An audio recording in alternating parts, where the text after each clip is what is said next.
Don't call a plumber. That sound you hear is cyberspace streaming into your place.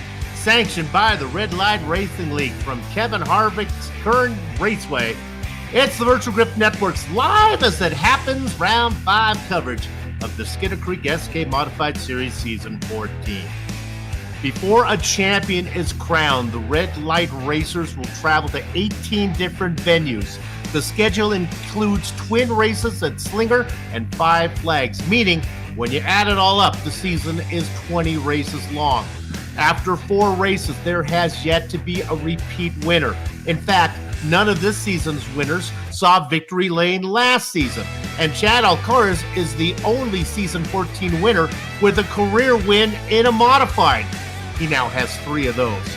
So with this and 15 more races remaining, the question is, will the season see its first repeat winner before it sees a winner from last season do it again this season? And perhaps too much emphasis is being placed on winning for the 2 drivers currently at the top of the points. Always there, Fred Leclerc and Eric Teapot Stout have yet to get to the checkered flag first. Stout's a 2-time champ, and it's hard to mention him without bringing up the Season 11 title holder, Jeff Aho, who sits 6th in points, only 15 out of the lead. If all that's not enough to whet your viewing appetite, how about this Kern County hors d'oeuvre here?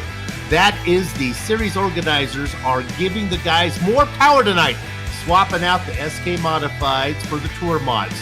There is fear that appetizer might leave some of these guys in need of the Heimlich. So grab a snack that's easy for you to swallow, pull the lever on the Lazy Boy, and settle in for the excitement that is simulated short track racing action that's about to stream your way. Hey, let me tell you something. Nashville don't have much on this place. From the city that gave the country music Buck Owens and Merle Haggard a warm Bakersfield hello and welcome on this Thursday night. It's June 26th in the year 2025. The institution J.R. Shepard joining yours truly, Bill Soups on hype in the VGN broadcast booth, giving you our words eye view replay. Ryan Seneker turning the knobs, pushing the sliders. JR, well, this is called the Skitter Creek SK Modified Series, but tonight they race the Tour Mods. Is that going to mean much?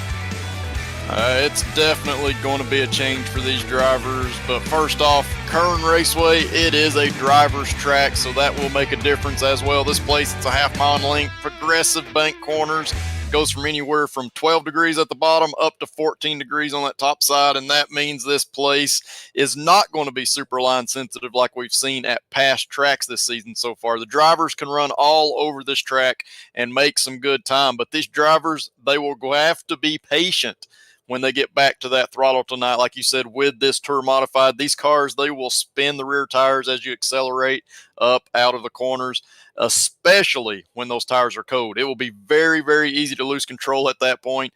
But Soup, like I said, this place, it's a driver's track. The driver can make up for what the car is lacking and search around and find speed out there. It's because of this, I anticipate a lot of side-by-side racing here tonight with that Tour Modified.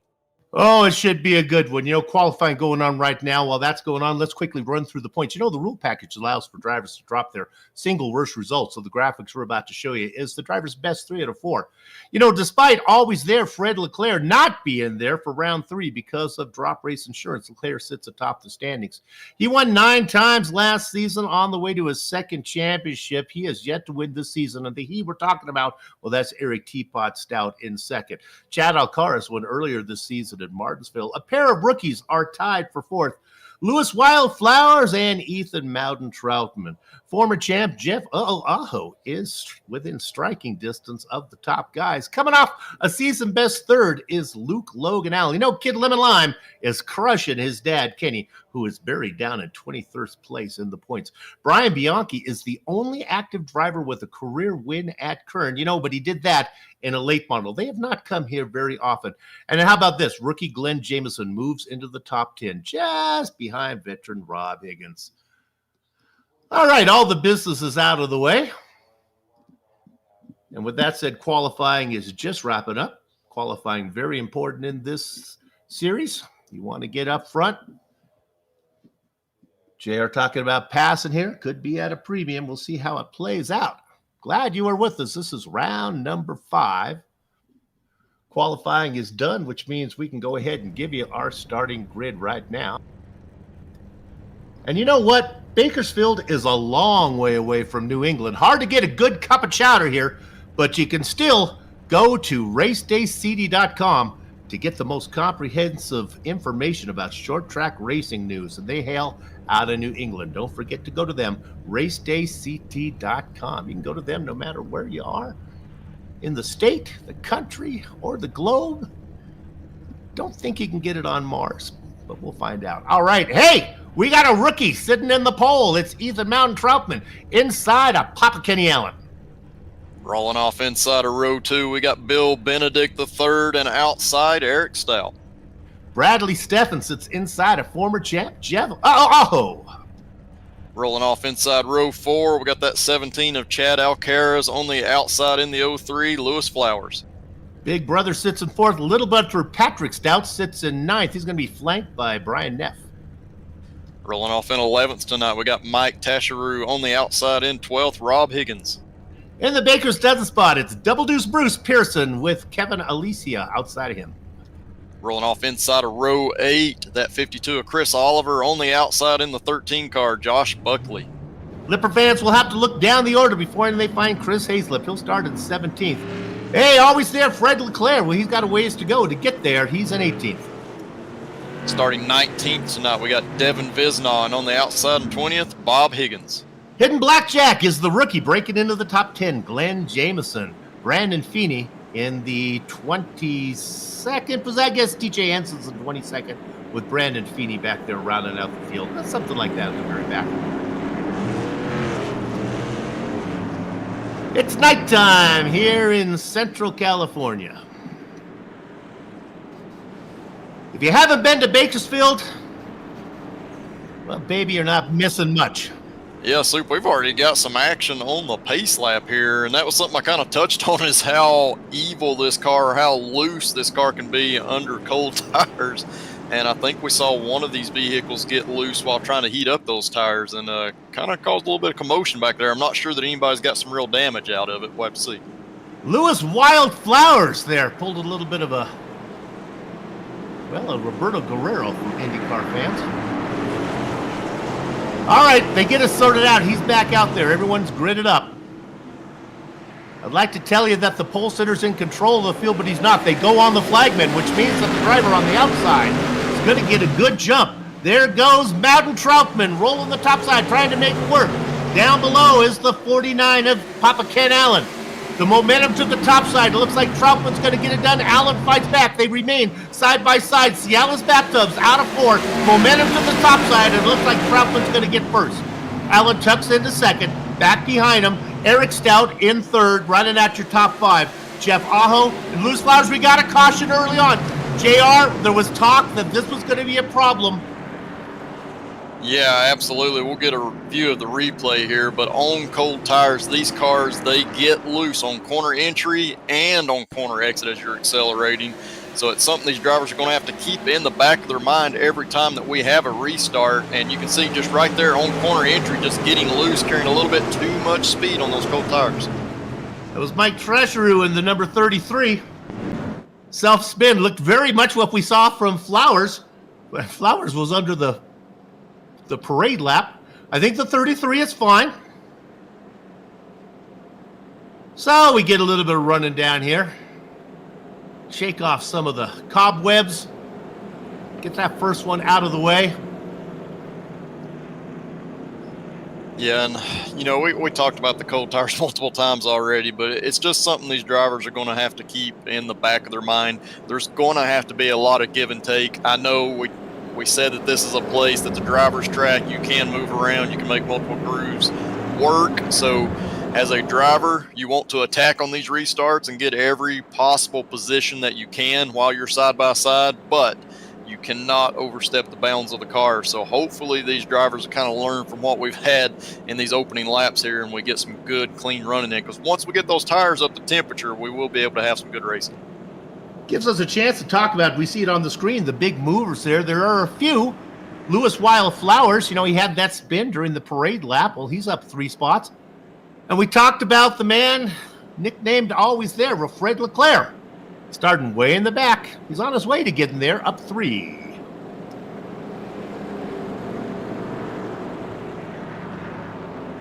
All right, JR, the top side prevailed this time. Let's see if Ethan Troutman thinks that's the place to be. He's going to do it. He's going to take the top. Yeah, it's definitely not a bad idea here. Turn 1 and 2, you can make that high side really work, especially with that bottom driver being pinned down. But I always like to be ahead before I get to turn 3, because when you're that outside car, you lose a lot of time on corner entry compared to that guy on the bottom. But we saw Ethan make it work last time, so that's why he's going to choose it once again. So does that option become easier on a early laps on a clean track? Yeah, I think so. I think you're definitely going to take that high side early on. As we get later on, you're going to try to run that bottom. All right, let's see if it prevails one more time. Troutman on the outside. Papa Kenny Allen on the inside. Allen with a much better start this time. In fact, he's first across the line. The inside seems to work. Now, watch Troutman pin down the 49. Here comes the momentum. He couldn't get it done on one lap before. It took him 2 laps to do it. He's going to get it done now. He is clear, and he tucks down in there. Working the inside very quick is the number 12 of Eric Stout. He's got room. Getting loose up top was Allen. That opened the door for Stout, and now he is in there. But look at Allen fight back. He likes the top side. He's trying to get back there. So let me do this. This is going to be a tongue twister, and we got another yellow. And it looks like it's the 62 of TJ Henson involved in this one.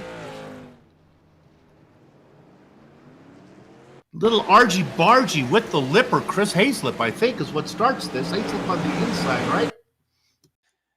Yeah, and once again, it's got to do with the cold tires a little bit. So the car's not sticking as well as you want. Hayslip means to be right against that white line through turns 1 and 2 right there, but his car drifted up a little bit. It's just from the lack of grip. At the same time, we saw TJ kind of go in high, and his car got free and came back down the track a little bit. So it's really 2 drivers coming together on cold tires that got to that. Ultimately, I believe it's Tasheru that got into the back of Henson that spun him around, but just a check up, contact, and that was the end result. All right, let me talk to the director and see if we can dial up Eric Stout if we can. He's racing in second position. Eric, it's Soup up here in the booth. You got a minute to talk to us? Sorry to interrupt you, man.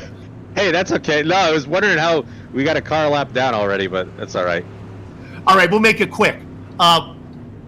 What's the preferred line here? Do you want the top side? Do you want the bottom? It seems to work up top early on. Is that going to stay that way? In previous races here, I also thought that the top was preferred on the restarts or the start and restart from the front row. But I'm not exactly sure here. If Ethan takes the top, I will be happy to take the bottom because I think I can make it work. But we shall see. Okay, well, good luck. We'll let you go if you have some business to take care of. Good deal. Good job. Thanks, Soup. Ethan Troutman. He might have been doing a little business out there. Sometimes some of the drivers have double duty under caution. They might have some wave arounds to take care of. Sorry to interrupt on that one. Hope it didn't bother. I think you got everything taken care of. The lights are going to go off of the pace car right now. Perfectly mesmerizing Josie Kirkland taking the cars around. She's led the most laps so far.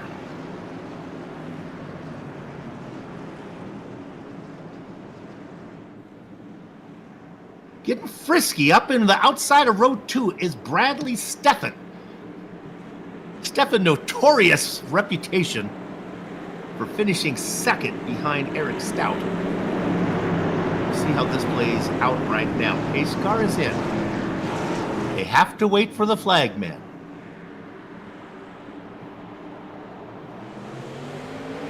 All right, Mountain Troutman gets a good jump on the outside. He likes it out there. Teapot Stout on the inside. This is going to be hard for your lead commentator because he's not that bright. Stout and Troutman. I got to figure it out. Now, Stout said he would make the inside line work. JR, is there a time limit on this, or it looks like he's got it? No, I think he did the job that he needed to do. It was on that initial turn 1 and 2 entry. He was able to hold that bottom and not accelerate too early, so he came off the corner straight. That was big because he was side by side with Troutman down the backstretch. And like I said, if you're side by side, I think that inside line is always going to prevail on the entry in 3. Talking about the inside is little brother Patrick now. Working to the inside. This is Brian Neff on the outside. Neff has been coming. Neff is already up 4 spots. Would like to get one more. Saucer was not able to get anything done there on Neff, and now Neff is hunting. He's working on the back of a former champ, Jeff Aho. Yeah, and you can see the difference in lines. That's what's very unique about this racetrack. You see Brian Neff, he likes to charge the corner and let the car drift up a little bit and then turn it back down. Aho is getting in a little bit shallower and on the very bottom of the track, but they're making about the same lap time, and that's what's unique about this place. The drivers can search around and find a line that works for them. If they don't like what the car's doing, they can move around and change the effects of the car. At the front of the car, it's called the Nerf bar.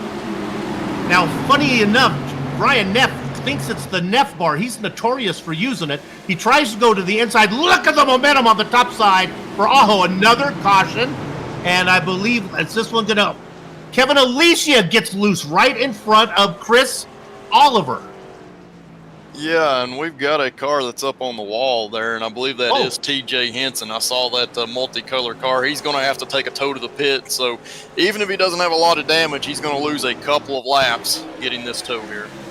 So that did not involve Alicia. Maybe Alicia spun with the reaction to the car spinning in front of him. It's a self-spin. Oh, and there's the car on the wall. We got pinned to the inside. Yeah, just very, very unfortunate for TJ there because, yeah, like you said, Kevin did a self-spin, kind of touched the apron through 3 and 4 and just slowly, very lazy spin.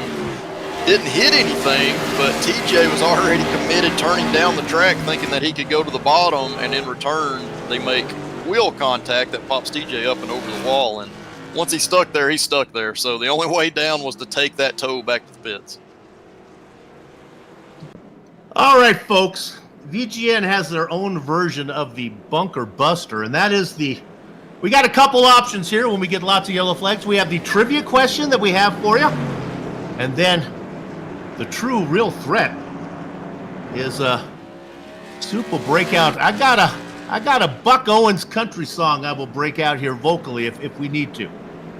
So here's your trivia question for tonight. Of course, Merle Haggard and Buck Owens, 2 famous country artists, hail out of Bakersfield. In fact, it's the Bakersfield Sound is what it's called.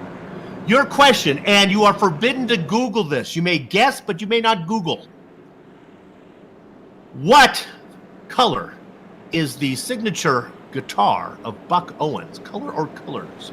Put your answer in the YouTube chat. We'll give you the answer at the next caution or at the post-race show if we don't have another caution.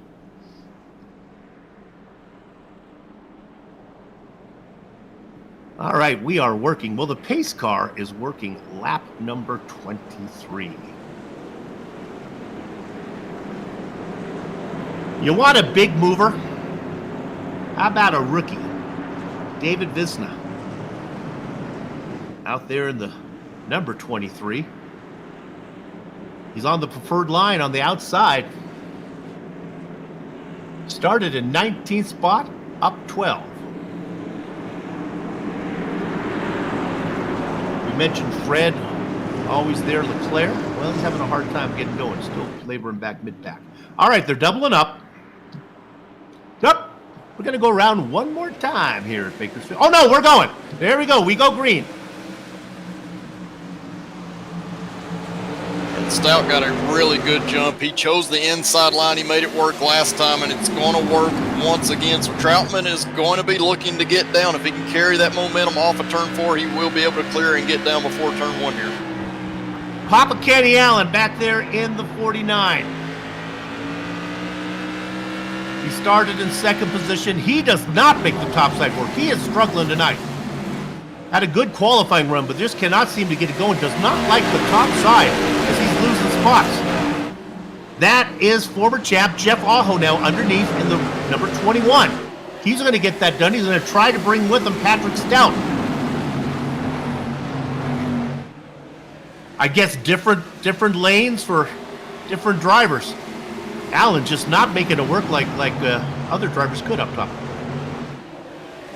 Yeah, it gets more and more difficult to continue to run that outside line lap after lap. Now, if you're somebody that's been running the bottom, you can go up top, make some moves, but when you continue to run that outside line, you tend to put more heat into that right front tire. In return, the car turns less and less. You also have to deal with the track rubbering up, getting the marbles up on the top side, and it becomes a little bit line sensitive as to not going above what you would call the cushion on a dirt track where those marbles are. If you get up in that, the car will not turn at all. So you got to be very careful in the long run on that high side. Kenny Allen finally gets it done. Give a credit back there to Patrick Stout, who got off the throttle and let him come down in. That really backed him up almost into Brian Neff. Neff did a good job of keeping the Neff car out of the back of Stout. Yeah, these drivers look pretty well single filed out. I think some of these guys said enough's enough. I want to get some green flag racing in. So these drivers, they were very patient on that start. They've gotten themselves single filed back out, and now we're going to start seeing drivers search around, and that's where you're seeing some of these unique lines. You're not going to see the drivers take the same line compared to the cars that are in front or behind them, and a little bit of that's got to do with aero, because these cars, they do make a lot of downforce the way that these modifieds are designed. So this is not a huge track as far as length, but downforce does mean something on corner entry, so you will see drivers duck to the inside or outside of another car just to get a little bit of that fresh air. There's a little bit of a two-wide battle. We get that sorted out. Oh, here it comes. Let's look at this. This is Bill Benedict. Benedict working on the inside of Lewis Flowers. Flowers has been making good progress. Benedict won the season opener. Oh my goodness, he gets into Flowers. Oh, but he waters him and he stays nice and fresh, does Lewis. Yeah, that's tight racing there. If you're that outside car, you want to do what Flowers did. You want to try to pin that driver on the inside down as much as you can while giving him a racing lane. But in return, you'll sometimes see that inside driver move up just a little bit, and that's when the contact's made. It's a risk, but sometimes you got to do it. And now I think maybe Flowers heated up the tires a little bit, turning sideways there and saving the car. Here comes double deuce Bruce Pearson underneath him. We'll stay back here. This is where the action is. I think this is where the yellow is a brewing. Pearson loses momentum. That's going to let Chad Alcaraz get a run. This is some good stuff. Granny hips. Joshua Buckley back in the 13th looking to come. Well, that said, there's a battle up front. That is Jeff Aho making a look there on Ken Allen, and then also on the outside. Oh, that's Patrick Stout, who got turned by... He got neffed. Yeah, and I think what we're going to end up seeing here, if we go back and look at the replay, is just two drivers fighting for the same position, but it's a little awkward going into turn one. When you're that inside car, you're wanting to turn in as late as possible to get a little bit of an arc, and when you're that outside car, you don't want to turn in too late because then you get too high up into those marbles I talked about. And right there, I kind of see Patrick initially wanting to follow Jeff Aho, which is fine, but Neff was kind of trying to do that late arc into the corner to run that bottom, and in return the two came together right there. And it sounds silly, but it's very easy to do, especially in these modifieds. We've talked about it in the past. That air cleaner that's right in your vision, that kind of blocks what you see out the right front side of that car, and these miscalculations on corner entry, they do seem to happen quite a bit. And then if we quickly find right now, Granny Hips goes by, Josh Buckley, and he gets hit by Visna, and that spins him. There you see Josh Buckley on the inside. Bruce Pearson is in pit lane. Now, because they allow pit stops in this series, and they can come in and get fresh rubber, I guess that's something you might want to do on lap 40.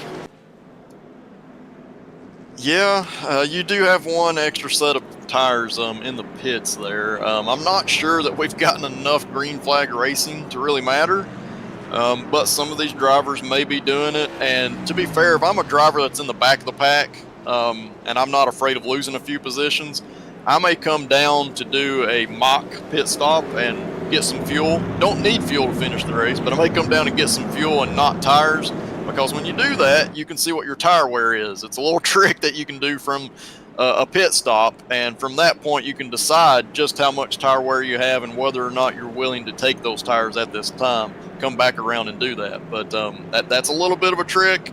I would do that first. I don't think we have enough green flag laps to warrant taking tires just yet. Smiling ear to ear is your lead commentator. As no matter how many races I work with J.R. Shepherd, I continue to pick up little chicken McNuggets of strategy that I can use later on. All right. He's the defending champion. He's a two-time champion. His nickname is Teapot. He is Eric Stout. He's been out in front for 29 laps. He's on the inside. Oh, this time, Mountain Troutman with a much better jump. Maybe caught Stout sleeping a bit. Now he rolls the momentum around the top. Can he pin down the defending champion on the inside? They are side by side going through 3 and 4. Look at the, oh no, getting loose. That was Bradley Steffen, who punted. I guess that was Kenny Allen. Got booted to the top in a hip check. Both of those drivers did a nice job of not wrecking when the contact was made, but Ken Allen did a fantastic job of not getting into the wall on corner exit, because he got really high in turn 4 there. So they get it squared away. They're back racing here. Oh, and Steffen goes down to the inside, hits the wall, and goes up and over. I do not know. We'll have to get a replay. I have no idea what happened to Steffen that sent him down the track toward the inside wall. It almost looked like some type of mechanical or hardware failure right there. And unfortunately, Greg Jameson, who was having a great run, the rookie, was up 10 spots, gets caught up on this one. Not of his doing. Let's watch. Yeah, so you see on the screen his tires just turned completely left. So again, I don't know if something physically went wrong with the car or if he had a steering issue in real life that led to that. And it could have also been, I have heard recently, some drivers having some freezes, some screen freezes or black screens that happen. And I can tell you the drivers that have had it happen before will do this. They will immediately turn the wheel so they do not involve another car. So potentially that's what happened, but ultimately Steffen going down, hitting that inside wall. If you are a family member of Bradley Steffen, you may want to give him a call. JR was talking about maybe it was a physical thing with the car. We hope that's the case, not a physical thing with Bradley.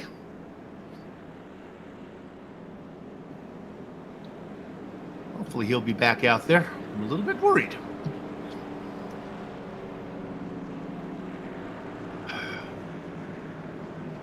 All right, my producer is very, very optimistic. Tells me not to worry. The chances are it was just like a steering wheel going out, or perhaps the screen went blank on him. The blue screen of death. Okay, I hope so. And I can tell you, Soup, I have had the steering wheel malfunction, essentially like somebody has unplugged your wheel from the computer. And it is a very helpless feeling. And that is one of the effects of that happening, is that car immediately turned to the inside or outside wall. So, yeah, hopefully that's all it was. But again, it sucks. It's essentially the same thing as having a mechanical issue in real life. It happens, it really stinks, but it does happen over here. All right, Simon and Poindexter, the interns here at VGN, work hard on these trivia questions. Director, did anyone take a shot at the answer to this trivia question? No, did. All right, we'll give them to you right now. We did. It was Roberto Guerrero spun his IndyCar tires. Yes, at IndyCar. That's very good. He got my IndyCar reference. All right, well, with that little bit about Roberto Guerrero, that brought us right through the green flag. So I'll save that answer there for the trivia question at our next caution. 3 more, and I'm singing. All right, we are green. Stout on the inside. Troutman, as much as he would like to make it work, is just not working up top like he did earlier. Now, that is Neff out there. Oh, Neff has the memory of a goldfish. He's out there racing as if nothing happened, and he moves into third.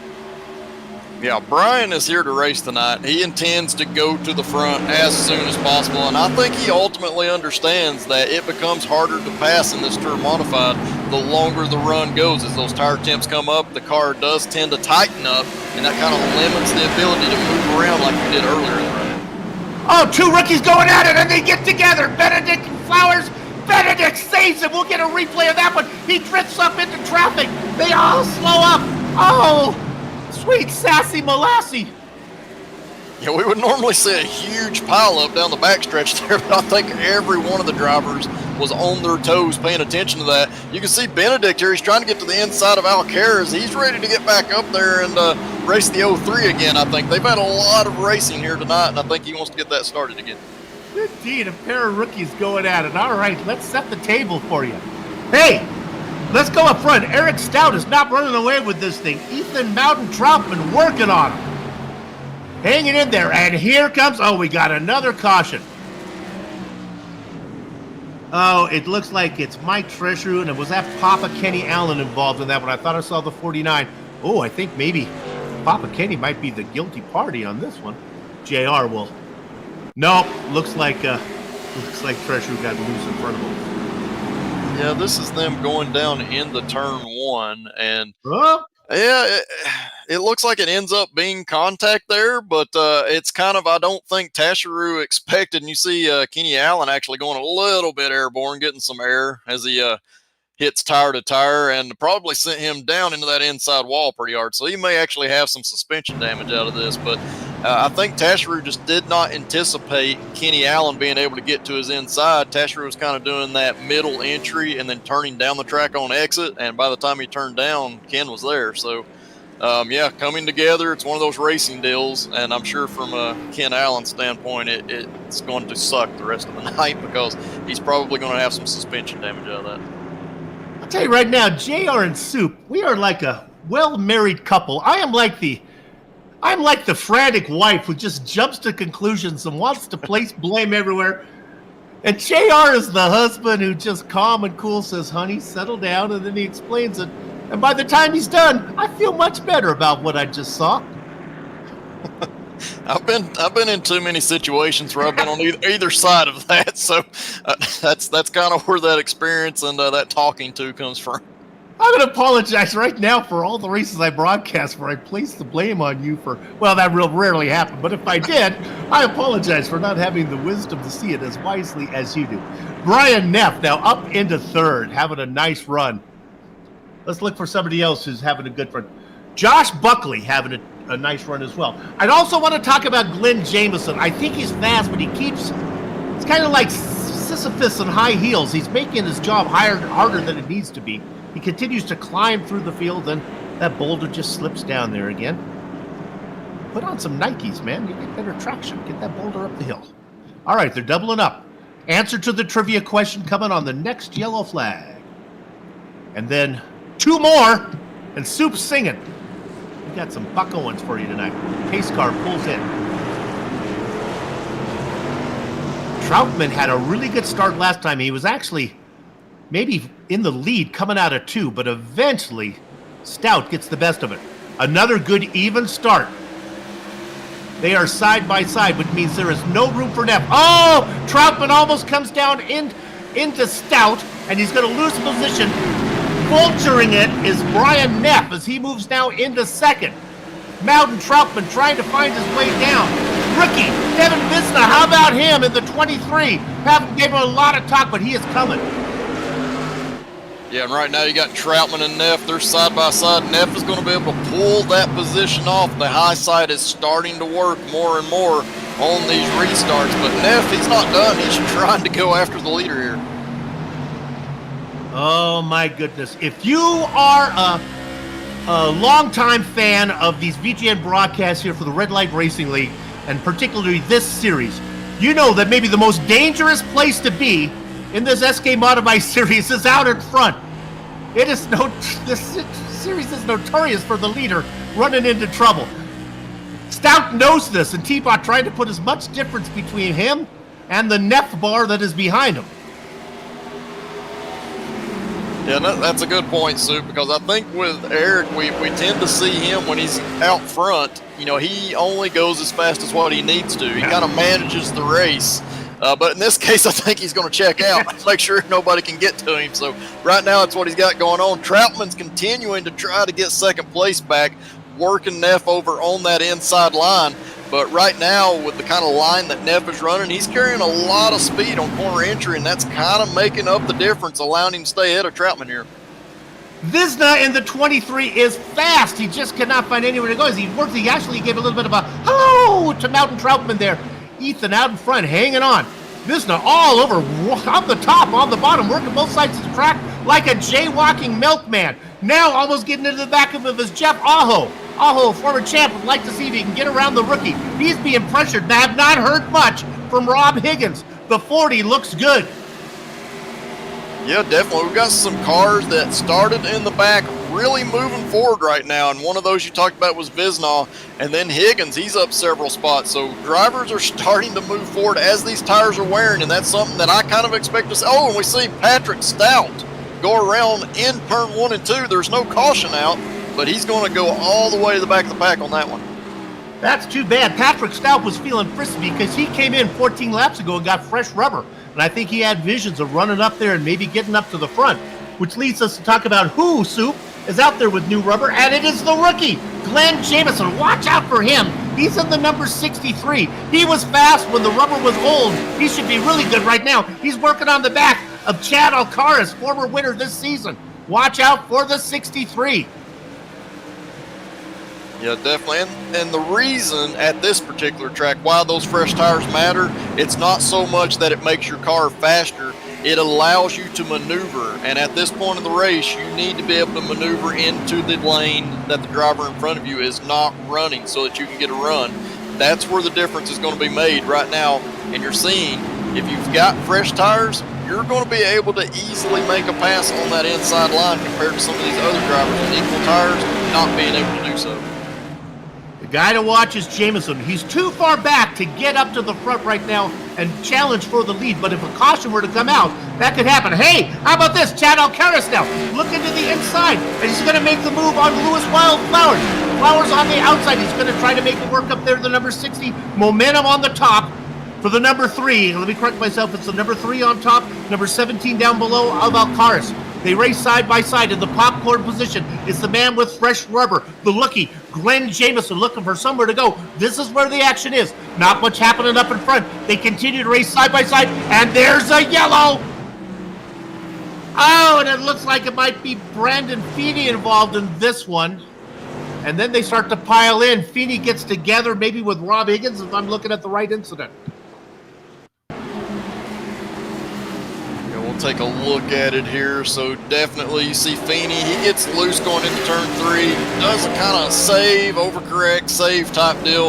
In return, it creates a checkup, and yeah, the 43, as you mentioned, and the 71 and Leclerc getting involved in that one. So yeah, Bob Higgins and Fred Leclerc getting a little bit of contact. Right on board, Fred, always there. Leclerc, he's not there this race. You be the driver.